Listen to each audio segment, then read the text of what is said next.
Bismillahirrahmanirrahim. Assalamualaikum warahmatullahi wabarakatuh dan selamat sejahtera.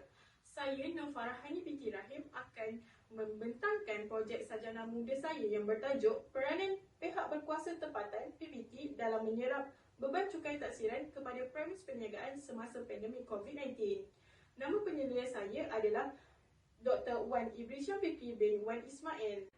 Seterusnya, saya akan menerangkan proses perjalanan kajian saya yang bermula daripada pendahuluan, pernyataan masalah, matlamat kajian, objektif kajian, skop kajian, kepentingan kajian, jangkaan kajian, tinjauan literatur, metodologi dan juga rumusan. Di peringkat pendahuluan, bermula daripada pihak berkuasa tempatan PBT merupakan badan yang bertanggungjawab mentadbir dan mengurus kemudahan di sesebuah daerah dan juga bandar. Institusi ini berada pada tingkat ketiga selepas kerajaan persekutuan dan negeri, namun peranan yang dimainkan adalah amat penting dalam menyampaikan perkhidmatan kepada penduduk. Cukai taksiran atau cukai pintu merupakan sumber pendapatan utama kepada PBT. Cukai taksiran adalah cukai yang dikenakan terhadap semua pegangan atau harta tanah di kawasan pentadbiran PBT. Virus COVID-19 selama hampir 2 tahun ini telah memberikan dan menjadi beban kepada premis perniagaan untuk membayar cukai taksiran kepada PBT. Faktor penyakit berjangkit ini yang berbahaya telah menjejaskan aktiviti perniagaan kepada peniaga-peniaga di Malaysia. Seterusnya adalah pernyataan masalah. Penyakit berjangkit virus COVID-19 ini merupakan punca utama kepada peningkatan tunggakan cukai taksiran di Malaysia sepanjang pandemik.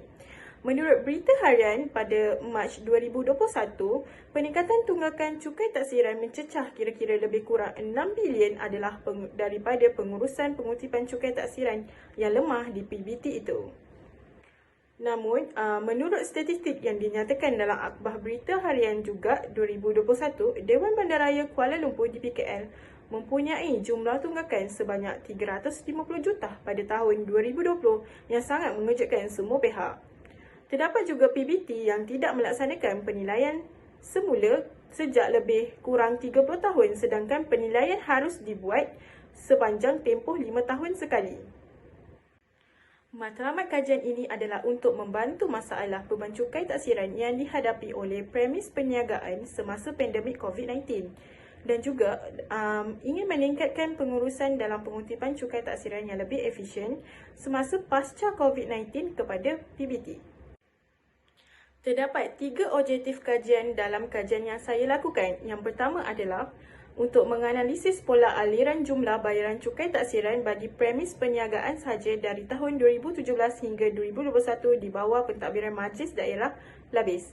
Objektif yang kedua adalah untuk membincangkan peranan PBT dan keberkesanannya dalam menyerap beban cukai taksiran kepada premis perniagaan semasa pandemik COVID-19. Untuk objektif yang ketiga pula adalah untuk mengenal pasti cabaran-cabaran yang dihadapi oleh PBT bagi meningkatkan pengurusan dalam pengutipan cukai taksiran. Skop kajian ini memberikan fokus kepada beberapa perkara. Yang pertama adalah PBT yang mempunyai kutipan hasil semasa yang rendah dan kadar tunggakan cukai taksiran terkumpul yang tinggi dari cukai taksiran tahun semasa. Yang kedua adalah kawasan yang akan dikaji akan diberi tumpuan kepada kawasan bawah pentadbiran Majlis Daerah Labis Johor. Yang ketiga adalah informan yang dipilih untuk temu bual bagi memberi data adalah daripada beberapa pegawai penilaian dan kaki tangan bagi unit pungutan cukai dan hasil. Yang keempat adalah pemilihan responden daripada pihak premis perniagaan yang terjejas semasa pandemik COVID-19. Kajian ini memberikan faedah kepada beberapa pihak yang terlibat secara langsung. Yang pertama adalah pihak berkuasa tempatan iaitu PBT dapat merangka langkah strategik dan memainkan peranan mereka dalam meningkatkan pendapatan PBT melalui cukai taksiran dari pelbagai premis dan harta tanah. Yang kedua adalah pihak berkepentingan. Ini dapat membantu menaikkan hasil pendapatan premis perniagaan yang terjejas semasa pandemik COVID-19. Yang ketiga adalah kepada ahli akademik dan pelajar institusi tinggi yang boleh dijadikan sebagai sumber rujukan dan bahan bacaan ilmiah kepada pelajar institusi pengajian tinggi. Jangkaan pada kajian ini adalah pengkaji dapat mengetahui peranan-peranan PBT dalam membantu premis perniagaan semasa pandemik COVID-19. Yang seterusnya, dapat mengenal pasti cabaran-cabaran PBT dalam usaha meningkatkan pengurusan percukaian. Yang ketiga adalah PBT mampu meningkatkan hasilnya melalui cukai taksiran semasa. Seterusnya, kajian literatur terhadap topik-topik berkaitan cukai taksiran dengan lebih terperinci bagi meningkatkan pemahaman pembaca terhadap isu yang dikaji. Yang pertama adalah PBT dan Akta Kerajaan Tempatan 1976. Yang kedua adalah peranan dan fungsi-fungsi PBT. Yang ketiga adalah prinsip percukaian. Yang keempat, asas-asas kadaran. Yang kelima, senarai nilaian. Yang keenam adalah kesan pandemik COVID-19 kepada percukaian. Pengenalan kepada pihak berkuasa tempatan dan Akta Kerajaan Tempatan 1976. Menurut Ahmad Atari Husin 1991, kerajaan tempatan merupakan satu unit atau institusi pemerintahan yang berkuasa di peringkat paling bawah dalam struktur kerajaan di Malaysia. PBT adalah pihak yang mengawal kesejahteraan hidup bermasyarakat serta pembangunan di sekitar kawasannya. Akta Kerajaan Tempatan 1976 ini adalah terpakai bagi Semenanjung Malaysia sahaja yang berkuat kuasa pada tarikh yang ditetapkan berhubungan dengan negeri itu oleh pihak berkuasa negeri. Menurut Kementerian Perumahan dan Kerajaan Tempatan, terdapat 151 buah PBT di Malaysia, 19 buah Dewan dan Majlis Bandaraya, terdapat 40 buah Majlis Perbandaran dan 92 buah Majlis Daerah. Seterusnya adalah peranan dan fungsi PBT. PBT adalah sebagai agensi awam yang menyediakan perkhidmatan kepada masyarakat untuk pembangunan di kawasannya. Menurut Berita Harian Oktober 2021, PBT juga telah memainkan peranannya dengan memberi pengecualian bayaran sewaan premis-premis perniagaan milik PBT.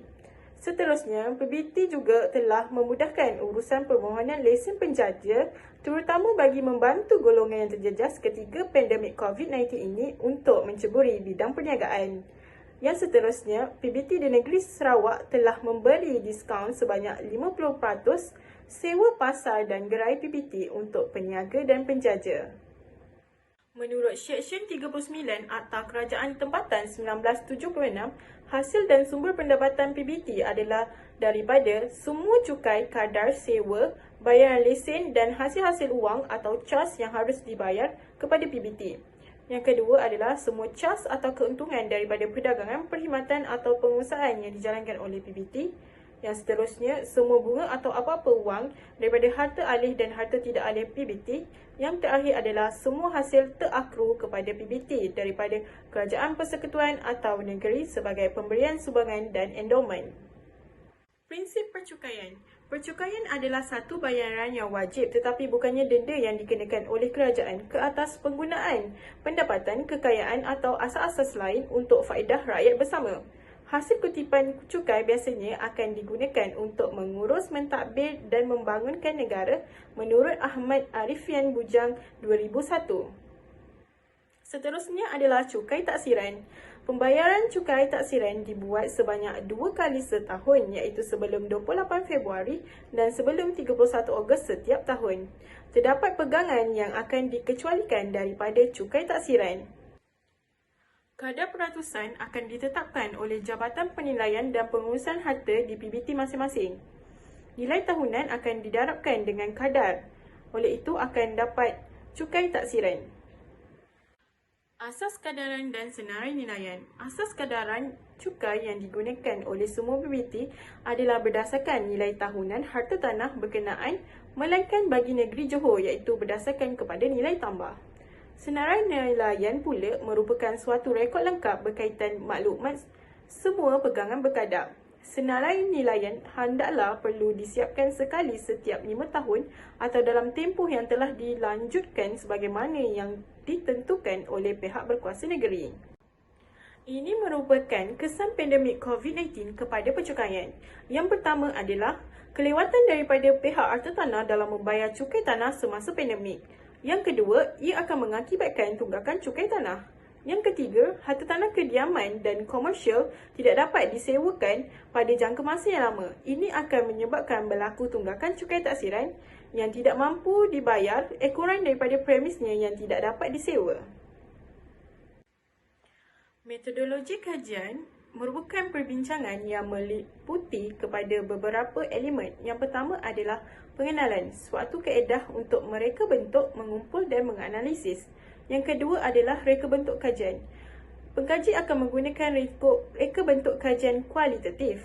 Yang ketiga adalah kaedah pengumpulan data, iaitu daripada data primer, data sekunder dan juga temu bual semi-struktur. Manakala bagi pemilihan sampel kajian pula, pengkaji akan menggunakan informan daripada unit hasil dan cukai, manakala responden iaitu daripada pemilik premis perniagaan.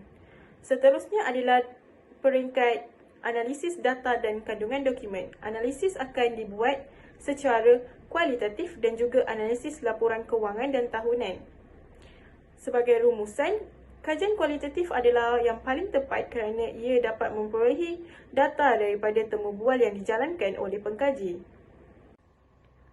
Berikut adalah senarai informan dan responden yang digunakan oleh pengkaji. Yang pertama adalah informan, iaitu daripada kaki tangan unit hasil dan percukaian PBT, iaitu seramai 4 orang. Manakala untuk responden pula, pengkaji akan memilih pemilik premis perniagaan seramai 10 orang. Rumusan daripada kajian ini secara keseluruhannya adalah PBT merupakan institusi yang sangat penting dalam melahirkan sosioekonomi yang baik di sesuatu kawasan dengan perkhidmatan yang mereka tawarkan.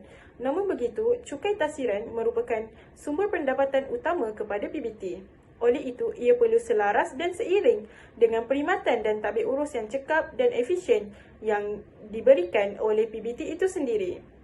Dengan kaedah metodologi yang digunakan untuk memperolehi data analisis, diharapkan dapat mencapai matlamat dan objektif kajian ini. Berikut merupakan senarai rujukan yang telah digunakan sepanjang kajian yang dijalankan oleh pengkaji.